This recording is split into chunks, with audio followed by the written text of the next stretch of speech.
So hello students, कुछ topic रहते हैं रिटायरमेंट के, जैसे कि hidden goodwill of a partner in case of retirement और दूसरा adjustment of capital in case of retirement. तो हिडन गुडविल का टॉपिक एक और एक दूसरा किस चीज का, एडजस्टमेंट ऑफ कैपिटल। पहले बात करते हैं हिडन गुडविल की। क्या लिखा हुआ है क्या नहीं लिखा हुआ है छोड़ो, मेरी बात समझना, मैं जो समझा रहा हूँ ध्यान समझना। एक सिंपल सी बात है, इसमें क्या लिखा हुआ है पूरा मैं इसका क्रक्स दे रहा हूँ तुम लोगों को। तुमको पता है गुडविल की एंट्री क्या होती है रिटायरमेंट के केस में, existing partners capital account debit to retiring partners capital account. किस रेशो में, गेनिंग रेशो में। किस रेशो में, गेनिंग रेशो में। बोलने के बाद दोबारा नहीं पूरी एंट्री बोलो सारे के सारे। Existing partners capital account debit to retiring partners capital account. किस रेशो में, गेनिंग रेशो। अब क्या लिखा हुआ है, एक बात सुनो, किसी पार्टनर का हिसाब किताब बैठता है, मान लो पार्टनर ए है, उसका पूरा हिसाब किताब बैठता है मान लो 5,50,000 और उसको हम पे कर रहे हैं मान के चलो 6 लाख रुपए। कितना पे कर रहे हैं, 6 लाख। हम एक्स्ट्रा कितना पे कर रहे हैं उसको, 50,000। तो ये 50,000 रुपए क्या है, गुडविल। क्या है, जब हम पार्टनर को उसके वर्थ से, उसकी कैपिटल से एक्सेसिवली पे करेंगे, तो जो हम एक्सेसिवली पे करेंगे, जो एक्सेस हम जो पे करेंगे उसको हम क्या बोलेंगे, गुडविल। और वो कौन सी गुडविल होगी, हिडन गुडविल। कौन सी गुडविल, हिडन गुडविल। आओ जरा बातचीत करते हैं, अब पढ़ते हैं। If the firm has agreed to settle the retiring और डिक्रीज नहीं है, डिसीज्ड है, deceased partners account by paying him a lump sum amount, then amount paid to him in excess of what is due to him based on the balance of his capital account after making necessary adjustment in respect of accumulated profits and losses of revaluation of assets and liabilities shall be treated as a share of goodwill known as hidden goodwill। पूरी की पूरी बात का मतलब ये है कि जब हम पार्टनर को एक्सेस पैसा पे करते हैं, देखो होता क्या है, हम सबसे पहले क्या निकालते हैं, उसका क्रेडिट बैलेंस। किसका, रिटायरिंग पार्टनर का। उसमें से माइनस क्या करेंगे, डेबिट बैलेंस, जो उसको हमने से लिया होगा है ना, वो माइनस जो हमने उसको दिया होगा। फिर जो एडजस्टेड कैपिटल बनेगी, उसको जितना हमने देना है वो क्या होगी, उसकी एडजस्टेड कैपिटल। अगर उससे हम ज्यादा पे कर रहे होंगे तो हम किसका पे कर रहे हैं, गुडविल का। आओ जरा ये पूरी बात अब समझ में आएगी अच्छे से, ये देखो क्वेश्चन के थ्रू। वी, एम और टी तीन पार्टनर से बच्चों, जिनकी पीएसआर है 3:2:1। एम रिटायर्ड हो गया फर्म से। On the date of retirement M's adjusted capital was rupees 5,50,000। देखो एम की कैपिटल कितनी है, एडजस्टेड कैपिटल कितनी है, 5.5 लाख, 5,50,000।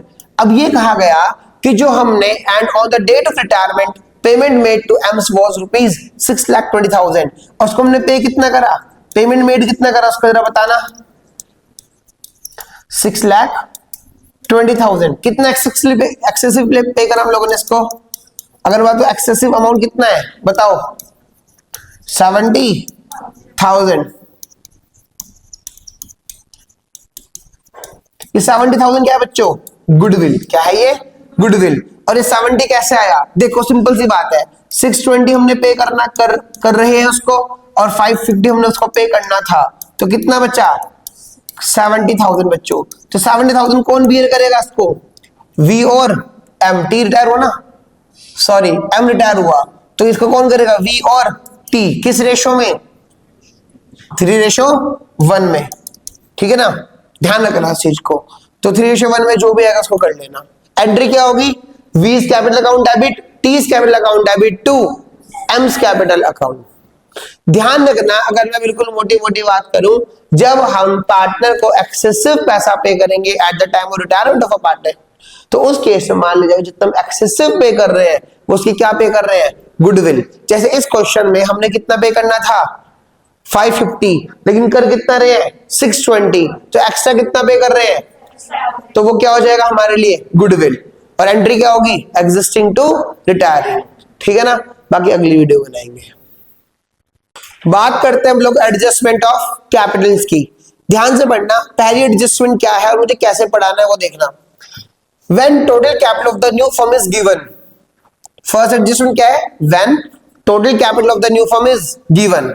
सीधा क्वेश्चन पर आओ, फिर समझाऊंगा ऊपर क्या लिखा हुआ है। सबसे पहले तीन पार्टनर है ए, बी और सी, इनकी प्रॉफिट शेयरिंग रेशो है 3:2:1। इनकी एडजस्टेड कैपिटल है बच्चों। कौन सी कैपिटल है? एडजस्टेड। मेरा सवाल ये है, what is the meaning of adjusted capital? सारी एडजस्टमेंट करने के बाद, after the retirement of C were rupees 550 and 650। सुनो मेरी बात, ए बी सी तीन पार्टनर है बच्चों। सी क्या हो गया? रिटायर हो गया। हमने सी को फर्म से रिटायर कर दिया। रेशो दी बच्चों 3:2:1। कौन बचा? ए और बी। तो ए की एडजस्टेड कैपिटल कितनी है यहां पर? बोलो बोलो कितनी है? कितने? 5,50,000। थोड़ा तेज बोलो बच्चों। और बी की कितनी है? तुम्हें समझ में तो आ रहा ही नहीं आ रहा है? बताओ पहले। आ रहा है समझ में? ध्यान देखना। The capital new firm be fixed at rupees 15 lakh. Firm की कैपिटल कितनी है? न्यू फर्म्स कैपिटल कितनी है? न्यू फर्म्स कैपिटल बोलो। न्यू फर्म्स कैपिटल है बच्चों हमारे पास कितना? 15 लाख। अच्छा इसमें किस किस को बटेगी ये? ए और बी को। किस रेशो में? प्रॉफिट शेयरिंग रेशो में। और प्रॉफिट शेयरिंग कितनी होगी? 3:2। तो आ जाएगा 9 लाख और यह आ जाएगा 6 लाख। एक बार क्रॉस चेक कर लेना बच्चों।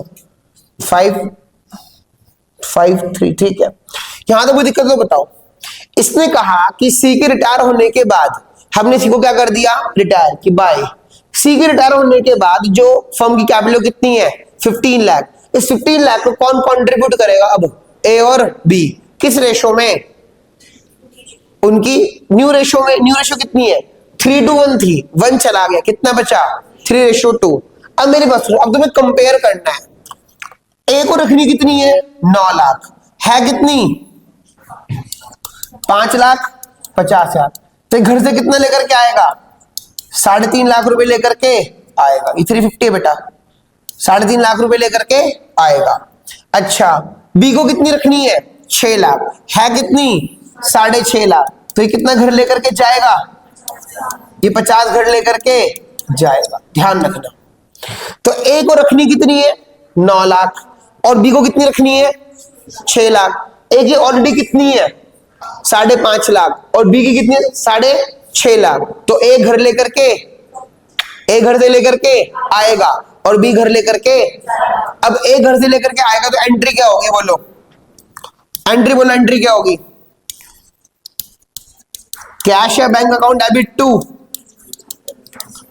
As capital account. कितना लेकर आएगा बच्चों बताना? 350। ये बात समझ में आई? अच्छा बी कितना लेकर के जाएगा घर? 50। एंट्री बोलो 20 capital account debit to cash या बैंक अकाउंट। कितना बच्चों? 50,000। आई होप तुम्हें क्लियर हो गया होगा। क्लियर है? ये है एडजस्टमेंट। तो क्या था? When the total capital of the firm is fixed by an amount. किसी अमाउंट से क्या हो गई? फिक्स हो गई। तो उस अमाउंट को हम क्या करेंगे? क्या करेंगे? प्रॉफिट शेयरिंग रेशियो में क्या करेंगे? डिस्ट्रीब्यूट करेंगे। फिर उस नई कैपिटल को एडजस्टेड कैपिटल से क्या करेंगे? कंपेयर करेंगे। फिर देखेंगे सरप्लस कितना और डेफिशिएंसी कितना है। कई बार वो क्वेश्चन में ही कहता है कि कैश में नहीं होगी एंट्री, किससे होगी? करंट अकाउंट से। तो कैश को रिप्लेस किससे कर देंगे? करंट अकाउंट से। ध्यान रखना। कई बार वो बोलता है कि आपको कैश में नाला ले जाना नहीं है, इसके लिए क्या ओपन कर दो? Current account. तो आपको वहां पर क्या ओपन करना पड़ेगा? Current account. तब एंट्री क्या होगी? A's current account debit to as capital account और B's capital account debit to B's current account. तो ये करंट अकाउंट कहां पर आ जाएगा? Asset side of balance sheet और ये liability side of balance sheet. ध्यान रखना। कर लोगे? अगली एडजस्टमेंट पर आओ सीधा। एक और क्वेश्चन है बच्चों। When total capital of the remaining partners is to be in their new profit sharing ratio। अगली एडजस्टमेंट क्या है कि total capital of the remaining partners को क्या करना है? न्यू प्रॉफिट शेयरिंग रेशियो में एडजस्ट करना है। सिंपल सी बात। एक काम करो, सीधा क्वेश्चन देखो। विनय, अमोघ, भविक और अंश कितने पार्टनर है? 4। तो वी ए बी ए कितने पार्टनर है? 4। 4 3 2 1। भविक रिटायर हो गया, ठीक है जी। और भविक रिटायरमेंट होने के बाद एडजस्टेड कैपिटल विनय, अमोघ और अंश की 6 लाख, 5 लाख, 5 लाख। तो एडजस्टेड कैपिटल कितनी है बच्चों? बोलो बोलो बच्चों, सारे बोलो बच्चों। सबसे पहले वी है ना, विनय कितनी है 6 लाख। अच्छा कौन गया, भविक गया। अमोक की कितनी, अमोक की 5 लाख। और अंश की भी कितनी है 5 लाख। अगर मैं बात करता हूं तो क्या लिखा हुआ आगे, the existing partners want their capital in new profit sharing ratio. ठीक है जी, सबसे पहले आप क्या करोगे, इन सारी कैपिटल को क्या करोगे, ऐड कर दोगे। क्या कर दोगे, ऐड। कितनी हो गई ये 16 लाख। कितनी हो गई, इस 16 लाख को बांट दो किस रेशो में, new profit share ratio between किसको, विनय, अमोक और अंश। क्या हो जाएगा 4:3:1। तो 4:3:1 में विनय को, अमोक को और अंश को ये बढ़ जाएगा। तो कितना आ जाएगा, 16 लाख को 4:3:1 में करना जरा, ये आ जाएगा आपका 8 लाख। तो ये आ जाएगा 1/2 लाख 10 और कितना 6 लाख। ये आ जाएगा 8 लाख, 6 लाख और 2 लाख। फिर आप क्या करोगे, दोबारा कंपेयर करोगे। ये बताओ विनय को कितनी रखनी है कैपिटल, 8 लाख है, कितनी 6 लाख। तो विनय कितना लेकर के आएगा 2 लाख। दूसरा अमोक को कितनी रखनी है 6 लाख, अमोक की है कितनी 5 लाख। अमोक कितना लेकर के आएगा 1 लाख लेकर के आएगा। अंश को कितनी रखनी है 2 लाख, है कितनी, तो अंश 2 लाख घर लेकर के जाएगा, सॉरी 3 लाख घर लेकर के जाएगा, सॉरी 3 लाख, क्योंकि है रखनी कितनी अंश को 2 लाख, है कितनी ऑलरेडी 5 लाख। तो अंश कितना लेकर के जाएगा 3 लाख घर लेकर के जाएगा। कर लोगे। अच्छा ये बताओ विनय कितना लेकर के आएगा, रखनी कितनी विनय को 8 लाख, है कितनी, तो 2 लाख लेकर एंट्री होगी bank account debit to Vinesh capital account कितना 2 लाख। अच्छा अंश को कितनी, सॉरी अमोक को कितनी रखनी थी 6 लाख रखनी थी, है कितनी, तो अंश सॉरी अमोक कितना लेकर के आएगा, एंट्री बोलो, bank account debit to Amok capital account कितना 1 लाख। अंश को कितनी रखनी है 2 लाख, है कितनी, तो अंश कितना लेकर के जाएगा 3 लाख। एंट्री क्या होगी, Ansh capital account debit to bank कितना 3 लाख। कर लोगे, आसान है। कई बार ये भी हो सकता है कि क्वेश्चन में खुद क्या दिया कि हमने कैश और बैंक में इसका ट्रीटमेंट नहीं करना है, क्या करना है, करंट अकाउंट ओपन करना है। तो करंट अकाउंट क्या हो जाएगा, कैश को रिप्लेस किससे कर देंगे, करंट अकाउंट से। तेरे को समझ में आ रहा है ना, पक्का, कोई दिक्कत, इजी है ये भी। कर लोगे इसको, हो जाएगा ये सिर्फ कुल मिलाकर के 2 एडजस्टमेंट थी, ढंग की एडजस्टमेंट थी। इनमें से पेपर में एडजस्टमेंट आनी है। पता नहीं मुझे ऐसा क्यों लग रहा कि ये वाली भी और वो वाली भी में से एक तो 100% आएगी। मतलब इसका ना तरीका भी हो सकता है, इसमें लैंग्वेज भी चेंज हो सकती है, ठीक है ना। आने के लिए तो कोई सी भी आ सकती है, लेकिन लैंग्वेज थोड़ी चेंज भी हो सकती है। लैंग्वेज में ऐसे दे सकता है वो कि जो रिटायरमेंट से पहले की कैपिटल थी ना फर्म की, वही आज है। तो वो भी तो क्या है, फिक्स ही कर दी। समझो मैं कहना क्या चाह रहा हूं, तुम 3 पार्टनर्स हो, ठीक है, इनकी टोटल कैपिटल फर्म की 20 लाख रुपए, ये चली गई कशिश। अब कशिश की जाने के बाद भी फर्म की कैपिटल कितनी है 20 लाख, ये है क्वेश्चन। तो फिक्स तो कर दी तरीके देखा जाए तो ऐसे भी आ सकता है। तो इस तरीके से हमारा चैप्टर क्या हो गया, कंप्लीट हो गया। मैं क्वेश्चंस दे रहा हूं तुम लोगों को घर से करने के लिए, वो कर लेना, उसको करो, ठीक है। आज के लिए इतना ही।